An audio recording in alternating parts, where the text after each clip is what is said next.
Isang mapagpalang araw na naman sa atin mga ka-Jaguar o mga ka-idol. Alam nyo ba kung yung gagawin namin ngayon? Guess what? Isang feeding program lang naman ang gagawin namin kasama yung mga katribo at mga kapatid nating mga badyaw. O di ba? At mga idol take note, hindi lamang to basta feeding program lamang na mangyayari. Kasi alam nyo kung bakit? First time po to na mangyayari dito sa Surigao del Norte. Na yung mga nag-o-organize nito o nasa likod ng programang ito ay sila mismo mga miyembro ng badyaw para daw nang sa ganon matulungan nila yung mga kapwa nila katribo. O di ba mga ka-idol? Bihira lang itong mangyayari mga ka-idol. Kasi nga, dati sila yung mga pinapakain ginagawan, dinadalhan ng tulong ng nasa gobyerno o mga non-government organization para matulungan sila o magabayan ng mga gagawin nila sa buhay. O di ba mga idol? Ngayon nyo lang to maririnig na sila mismong mga katribo nilang miyembro nila sa badyaw ang gumagawa ng paraan para makatulong sila sa kapwa nila kamiyembro. O see? Nagkakaisa sila mga idol. Gusto natin ngamunin yung mga tao o gusto natin ipakita sa mga tao kung ano yung silbi nila sa komunidad. Kasi dati, puno sila ng diskriminasyon mga idol. Diyos, magnanakaw daw sila. Diyos, kung ano na lang mga ginagawa nilang negatibo dito sa komunidad. Kaya naisipan nilang gumawa ng paraan para malinis yung pangalan nila at maitaas yung bandera nila sa tribo ng badyaw. O di ba mga idol? Isa sila sa mga pwedeng pagpulutan ng mga katribo o kakapwa nila badyaw sa buong bansa, hindi lamang dito sa Surigao. Kaya imbis na pagdirian natin sila, di ba dapat kabiliban natin sila sa mga ginagawa nila mga idol? Dapat bilib na bilib tayo sa mga taong ganito. Kasi sila yung mga taong nagsisikap para may pakita kung ano yung kaya nilang gawin sa komunidad. Hindi yung naririnig na lang natin na puro negatibo sa tribo nila. Kaya ako, sa mga kapatid kong mga badyaw, proud na proud ako na naging kapatid ko kayo. Kayo mga idol, ano ba masasabi nyo? Proud ba kayo na may mga ganitong badyaw sa komunidad natin? Na patuloy na tumutulong sa kapwa nila, hindi lamang sa kapwa badyaw kundi sa mga kapwa nilang Pilipino at Kristiyano. At ito na nga mga idol, sinimulan na naming ilagay yung mga ingredients namin sa niluto naming arroz caldo. O, di ba? Kitang-kita nyo mga idol, sobrang sarap. Bago namin ilagay to, niluto muna namin yung manok. Pinakuluan, tapos niluto sa mantika at nilagyan ng mga ingredients. O, di ba? So, sabi nga nila, bago tayo magpakain, syempre, titikim muna tayo. So, sila muna yung unang tumikim mga idol. O, ano nga ba lasa niyan? Tikman natin kung anong lasa niyan mga idol. Pero sa tingin ko, fights na to. Kasi pabalik-balik na yung mga brad ko dito. Okay mga idol. So, nagsisimula na kami. Ito na. Panimula para i-prepare yung mga bata. Tinawag na muna ng mga kapatid natin yung mga katribo nilang mga bata para pumila at magdala ng mga kutsara at plato. O, di ba? Mas maganda kasi mga idol pag nagkakaisa. Itong mga badyaw na to, itong mga kapatid natin mga badyaw, ino-organize natin to na maayos. Bago kami sumalang sa activity, syempre may mga briefing kami na ginagawa. Nang sa ganon, walang madidiscrash ang mga bata. Iba yung committee namin sa table at may mga committee din kami para sa martial. Na dapat yung mga bata, hindi dapat lumagpas sa kalsada na sa ganon maiwasan yung aksidente. O, di ba mga idol? Sobrang saya ng mga bata kung makikita ninyo. Sobrang saya nila. Hindi mapapalitan ng pera yung ngiti na nakikita natin mga idol. Di ba? Ingon pa, samo mga Bisaya. Sa gamay nga butang dakong tabang sa uban. Okay, so tagline yan Jaguar, dati pa. Syempre, bago tayo magsimula mga idol, magdarasal muna tayo gamit ang kanilang lingwahe. Katuan, magsukol ko ni Katuan, may pamanong pagkakanito, hati mo kami Tuan. Makita ko kami, sumaya kaplasan kami Tuan, nilo mga kasama Tuan. Kapangano kami Tuan, sumaya na pain, araran, tayo ng kami batitoy, masik kami. nilo makasaw. Minuon si sa in Jesus time. Amen. Amen. Okay, so sugod ta.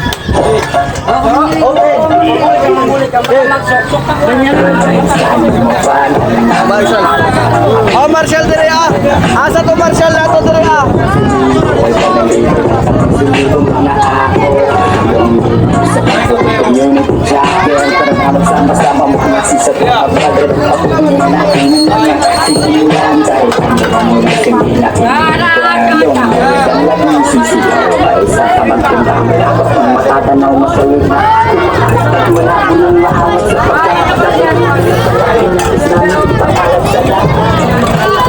Tingin tangan be. Oh, pateo.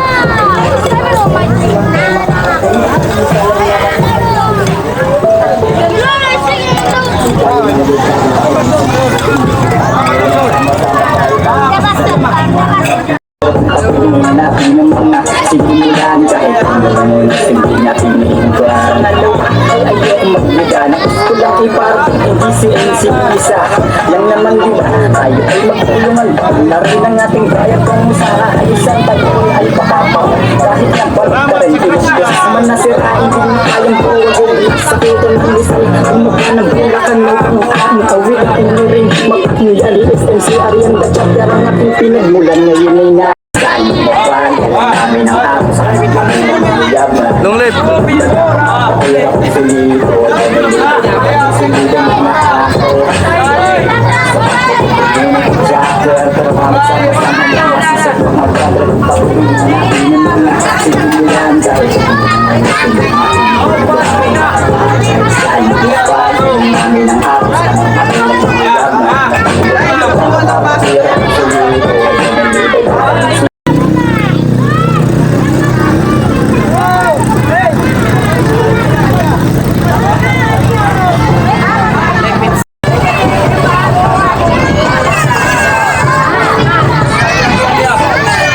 Pogs, long live.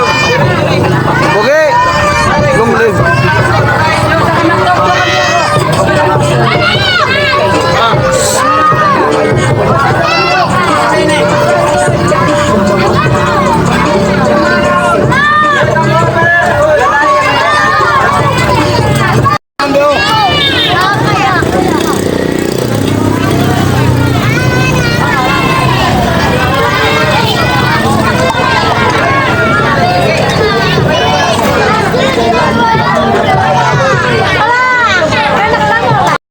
At sa wakas mga idol, sa awa ng Diyos, natapos na rin yung programa natin. At syempre, magtatanong tayo sa mga opisyal or isa sa mga opisyal ng Badjao Community dito sa Barangay Canlanipa kung anong masasabi nila sa ginawa nating proyekto. Okay, so, okay mga igsuon, mga malato Surigao nun. Okay, ano ang atong karon ang atong adlaw karon adlaw na Domingo, Oktubre 1 of 2023. Adunay gipaygayo na feeding program ang Alpaca Paro, Beta Sigma chapter diri sa Barangay Canlanipa Purok 1. So ani ang atong usa sa mga opisyal ng mga Badjao sa community ng Badjao, tribo ng Badjao diri sa amo sa Canlanipa. Ato pagka hinabion kung sa may istorya nila. Actually si Ma'am Jane Asis, usa sa treasurer ng Badjao community diri sa Barangay Canlanipa Purok 1. Okay ma'am, anay ako mga pangutana ma'am. Salamat kayo, pinakauna salamat ka Rajaw sa imo pagpaunlak sa among invitation. Okay, so ma'am, unsay may istorya nato bahin sa activity na ginahimo ng mga miyembro ng mga Badjao. Kaya actually ang balita nako ma'am, kini na activity sa una ang mga Badjao ang mga ginapakaon ng mga non-government organization nato.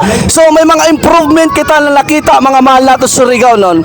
Sa ang mga nagpakaon karon kini na activity nagahimo ini na activity karon ang mga miyembro mismo ng Badjao sa community ng Badjao diri sa Barangay Canlanipa Purok 1. So mangutana kita kay ma'am kung unsa iyang maistorya bahin sa mga katribo niya sa nahitabong activity diri sa Barangay Canlanipa.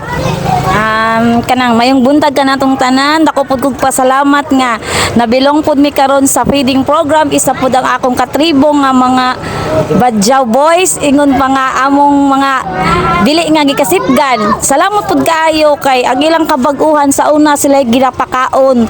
Karon hinay-hinay na sila maoy nagpakita nga sila na po'y magpakaon sa ilag isig ka tribo. Nya nagpasalamat pud mi sa among leader nga si Nanay Dahila Araman nga siya mismo ang wala jud sa pag-undang nga sige nagtabang sa iyang mga mga kagrupo diri sa Kanlanipang Badjaw group. Isip tribal na pud mi nga puhon-puhon nga maplaster na kaayo mi nga naa mi council ug napansin na pud sila nga isip tao na jud sila nga dili na sila ma-discriminate. Mao ra pud akong may istorya nga nagpasalamat pud ko sa ACRO karon nga ilagi hatag nga feeding program sa mga kabatanunan ug ka mga gagbayan na mga bata.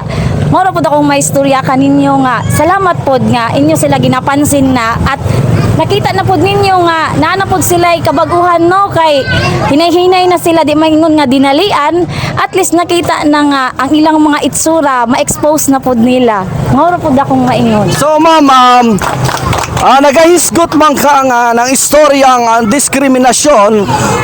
So unsa di ang status ng Badjaw sa una diri sa ato sa Dakbayan ng Surigao? Ang status nila sa una good, gidiscriminate sila nga manlimos, mga baho daw sila og kanang dili sila angay ihalubilo kay mga baho man ang mga Badjaw. Oy, unsa man na sila dili angay na sila manarbaho kay walay mga grado. Dili ta mo jud sa isa ka tawo, ato sila himuon nga ilang pa ipakita nato ba na sila angay po nato tabangan dili kay ato i-down imbis kay down pang tao dawnon nato wala jud di na sila ganahan ba at least karon kami nga isip council pasalamat kayo mi nga sila kuan na nitubo na ba ingon pa nga bulak nga nagtubo na moro pud akong maingon nga dili ta mo discriminate ha kay tao ra baya sila kinahanglan nato sila nga matutuon hinay-hinay hilabi na si Mayor Dumlao nga mao joy isa pud nga gipansin na kaayo sila nga nanay mga trabahante na basura, mga GO, mga kanang manilhig ba. Moro pud akong maingon nga, thank you kaayo kay plaster na kaayo mi pohon. So mapasalamaton mo kay Mayor Paul Dumlao. Masalamaton pud mi kang Mayor Paul Dumlao kang Kong Ace Barbers og sa mga magsuon. Moro pud akong maingon. So salamat kayo ma'am, salamat.